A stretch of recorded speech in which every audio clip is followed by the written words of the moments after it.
Alright, so example 6, this is a 3-piece function, so you're going to want 3 different colors here while you go through the example. I'll just kind of look it over before I start. I see a linear piece, another linear piece, and another linear piece. These all have single x's in them, no x squared, nothing like that, but just single x values. There's 3 linear pieces. So I would use 3 different colors here. The top one is 2 plus x if x is negative 4. I'm sorry, if x is less than negative 4, that's going to be an open circle. And then the next piece is negative x if x is between negative 4 and positive 1. Notice there's going to be a closed circle at negative 4 and an open circle at positive 1. So there's going to be a closed at negative 4 and there's going to be an open at positive 1. And then the last piece of this graph is 2x if x is greater than negative 1. And I believe that should have a line underneath it, because for each open circle there should be a closed circle that goes with it. So if this is open, that should be closed. I'm sorry about that, must be a typo. That would be a closed circle. Alright, so now we kind of know what we're starting with. Let's start with the top one. So I'm going to draw a line. I'm going to draw a line before negative 4, so it stops before negative 4. We are going to have an open circle when x is negative 4, but we'll figure that out here in just a minute. So if I plug in negative 6, 2 plus negative 6 is negative 4. If I plug in negative 5, 2 plus negative 5 is negative 3. And let's figure out that open circle. If I plug in negative 4, I would get negative 2. So we're going to plot negative 6, negative 4. We're going to plot negative 5, negative 3. We're going to put an open circle at negative 4, negative 2. And this is a linear equation, so it's going to be a straight line off to the left. So an open circle at negative 4, negative 2, and then everything to the left or less than x is negative 4. So there's x is negative 4, and everything to the left is that piece. Then there's a middle piece between negative 4 and positive 1. It does not include positive 1, so I'm going to draw a line above positive 1. And again, we'll figure out that open circle when x is 1. We'll figure that out. So let's plug in negative 4 here. It's saying to take the opposite sign of x. So if x is negative 4, this is going to be positive 4. If x is negative 3, it's going to be positive 3. If x is negative 2, it's going to be positive 2. And if x is 0, it will still be 0.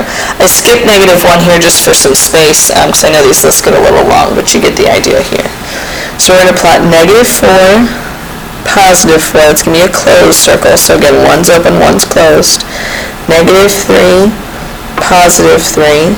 Negative 2, positive 2. If you want to plot negative 1, positive 1, you can. And then 0, 0 is a closed circle. Now we need to figure out the open circle. If I plug in 1 here, that would be negative 1. So at 1, negative 1, I'm going to have an open circle. Now you're not going to connect this to infinity. Notice it's only between negative 4 and positive 1. So it's just going to be what we call a line segment. There's not going to be any arrows. So it's from negative 4 on the x to positive 1 on the x, and that's it.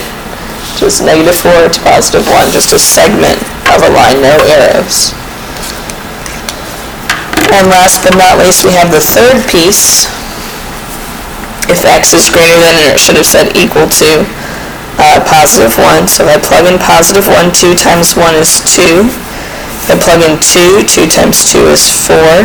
If I plug in 3, 2 times 3 is 6. And if I plug in 4, 2 times 4 is 8. So we have 1, 2 is a closed circle. Again, look, one's open, one's closed. They should stack on top of each other. One should be open and one should be closed. And it doesn't matter which one's which, it just depends on the function. 2, 4, 3, 6, and 4, 8. And it's for anything greater than or equal to positive 1. So it's just going to go off to the right in that direction. So notice we have 3 pieces that match the 3 equations. Most of your homework will be 2-piece functions. I put a lot of constant functions on there because I know those are a little bit easier. Every now and then you'll get a 3-piece function, and you'll have to just match the equations with the graph, and I think the table of values can help you with that if you break it into its 3 or 2 pieces. Alright, now we're going to go the other way. These graphs are a little small, but I tried to pick simple ones here. We're going to look at the graph and come up with the equation, which is a little tricky, but I'll show you how to do it. So all of your equations are going to start with f of x equals. You're going to look at the graph to see how many pieces you have. I see 1, 2 pieces here. So I'm going to do a curly bracket with enough space to put 2 different equations. You can still color code these if the color coding is helpful for you. You kind of read the graph left to right.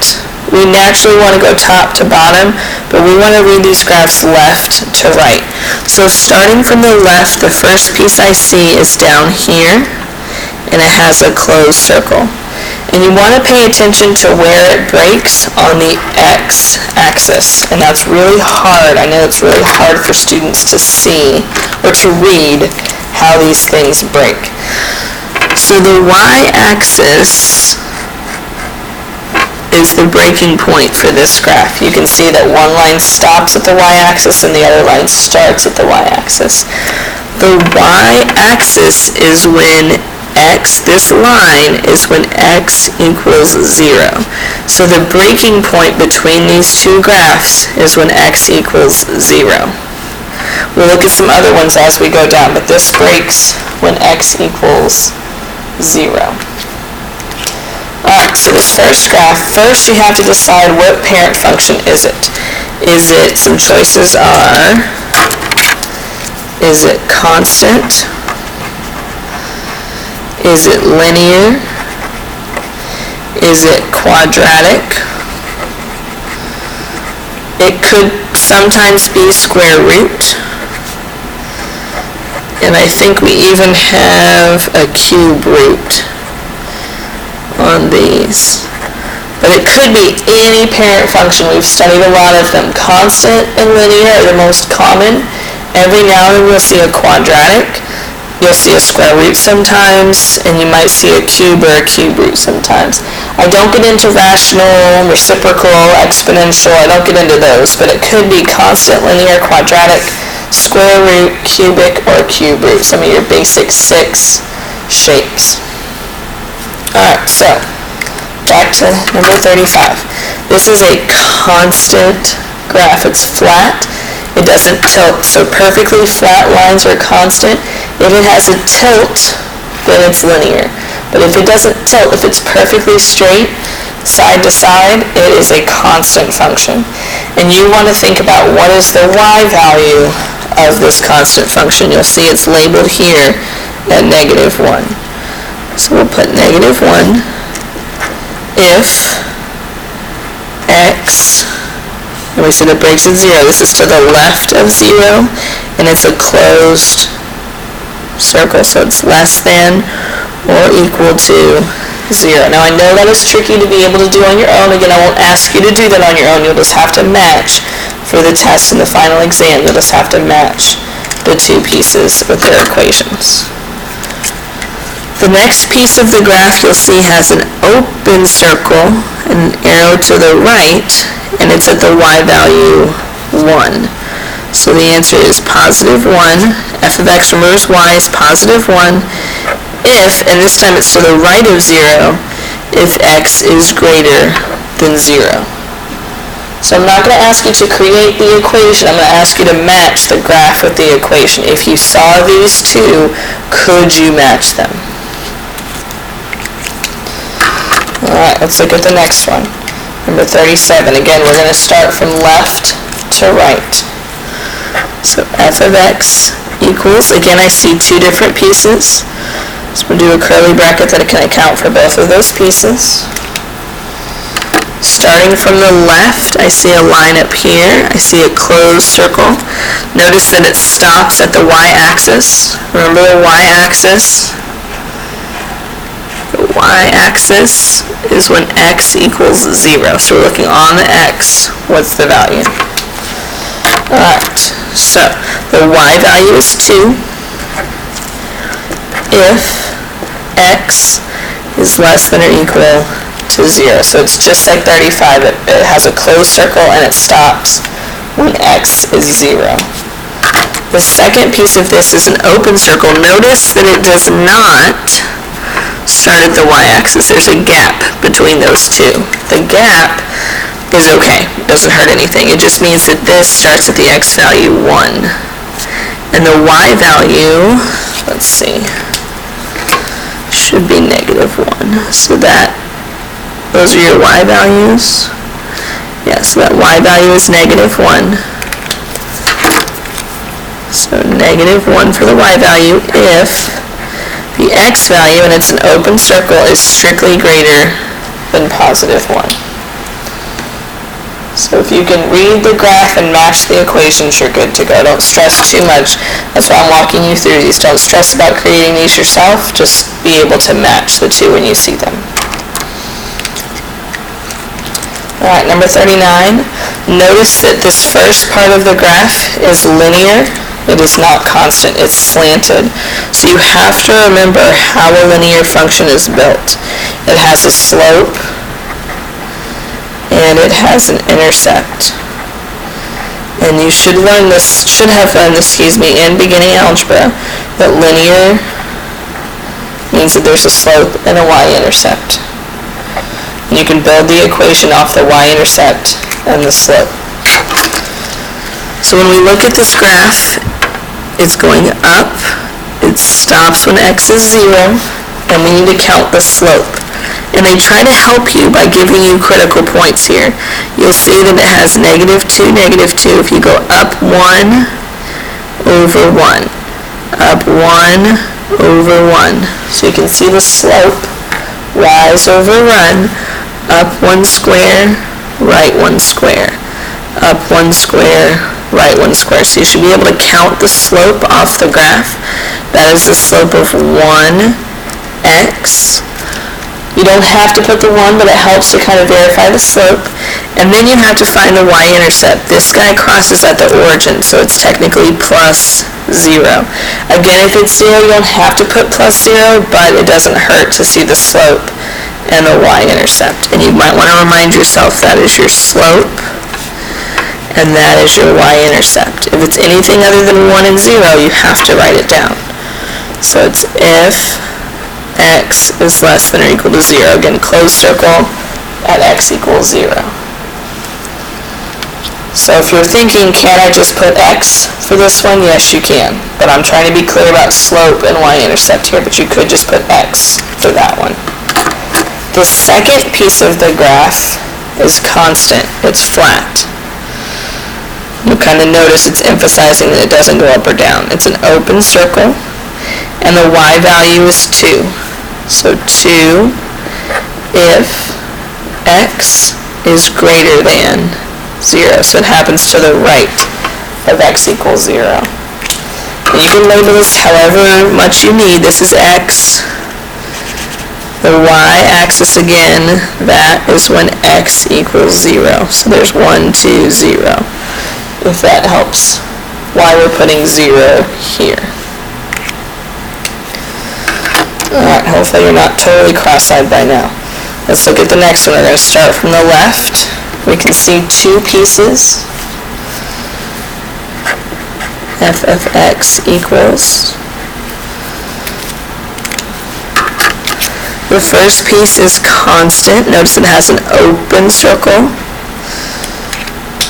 and the y value here is negative 3. 1, 2, 3.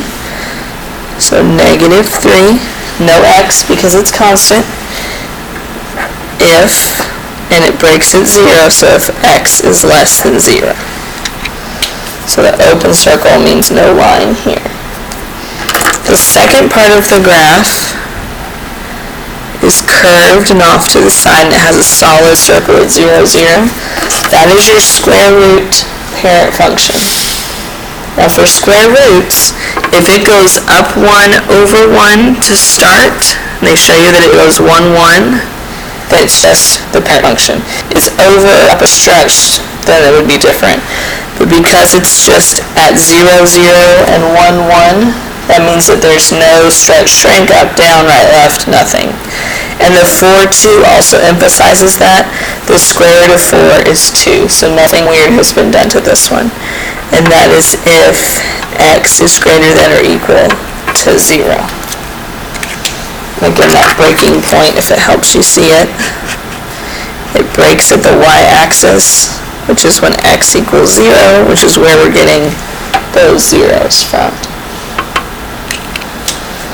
So this requires knowing your parent functions, knowing how to graph a line, knowing how to read a graph. It kind of pulls all those skills together. Let's look at the last one, number 41.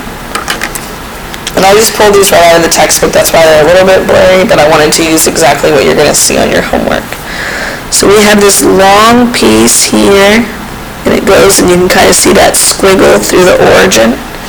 You should recognize that as the cube function, and it's the cube root function because it's on its side.